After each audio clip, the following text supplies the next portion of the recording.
Who contacted who? I guess first to team up. Was KG keen to like team up with you, or how did that all come about? The crazy part about it, I had no idea that his long, tall ass was coming to Chicago.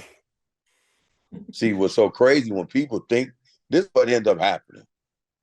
So at Nike camp, he fell in love with my coach. Well, my coach ain't never talked about none of that. So this is the thing was so crazy. Going into was in my sophomore year, top 40 shootout at Nike in Portland, Oregon. So at the time, you don't know when you get there who your roommate. These players come from all over. So I get there and I check in, and that's ended up being my roommate was Kevin. So what was so weird was he started asking me questions. You know, Kevin don't never shut up. So I'm trying to sleep. He's like, man, Fields, what is it like in Chicago? So I'm half sleeping. I'm talking to him. So I don't remember half the stuff I said to him. But I know his ass was still up talking. So all of a sudden, we ain't talk about playing together, nothing at all. I had no idea. All along, my coach already was having conversations with him. Right? The summer rolls around. I'm in Chicago doing a rap video, doing dunks in there for a friend of ours and a couple Bulls players. And my coach pull up to the video shoot, and Kevin get out of the car. And I said, what are you doing here? And he was like, brother, I'm here to stay and play. I was like, man, stop playing. You just up here for the summer. No, he was up there. We told him to put on some gym shoes, come on, get in this video. And from there was history. And at that time, he wasn't committed to Farragut Academy yet. You guys were just doing the shoot. Yeah, I didn't have no idea, to be honest. I swear I didn't know he was coming. Best kept secret. Yeah, I didn't know shit. I was like, what are you doing here?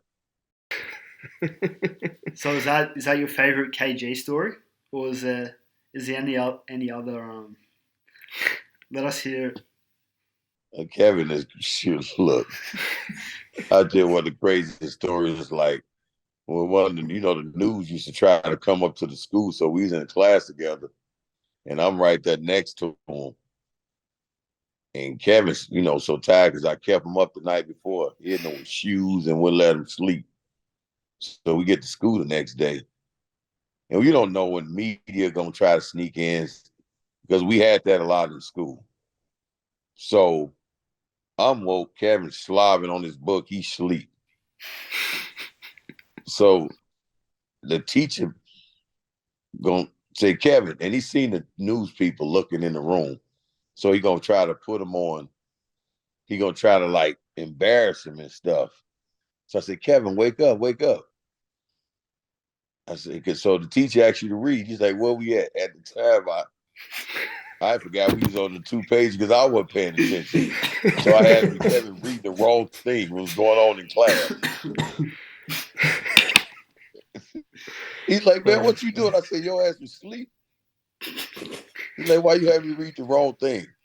Oh, we had some crazy moments. One night we get ready for a big game and we was just talking basketball. Well, he falling asleep this time. So I kept hitting him with shoes, and then I hit him with like 4 pair of shoes. He was so mad I had to go in the room and lock the door so he can get in. But when it came down to like preparing and for practice, that's one of the biggest things I think I love about him because he was always locked and loaded and ready to go. And we never was on the same team in practice. So you guys went at each other? Oh yeah.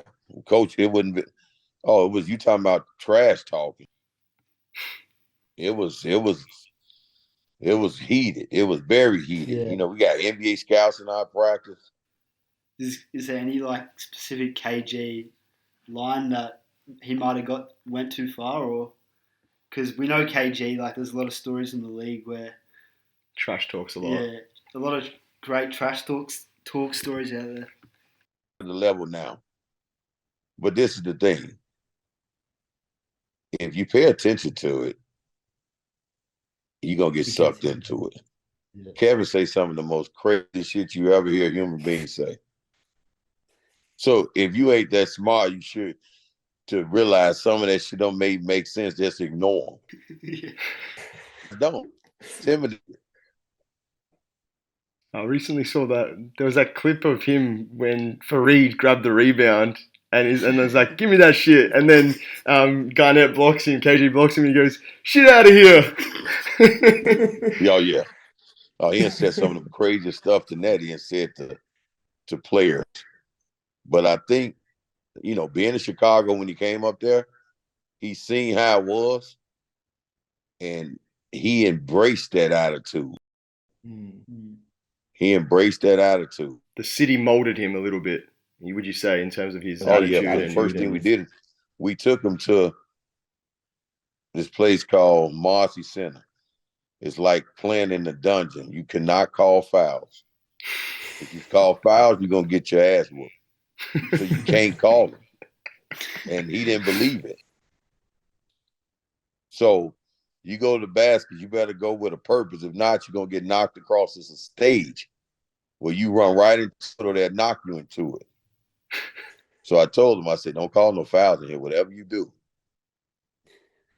He went to the basket, boom, get clotheslined in the neck, foul hard. I said, that's not a foul. He's like, what? I say, them not fouls up here. He's like, what kind of basketball is this? I say, this how they play. And if you're going to make it up here, you better learn how to play just like that. He's like, this is crazy. I say, I know. You can definitely see it translated to the way he played, I guess that attitude that he had on the court and like. Yeah. Because it's like, if you don't respond up here like that back then, you're going to hear about it.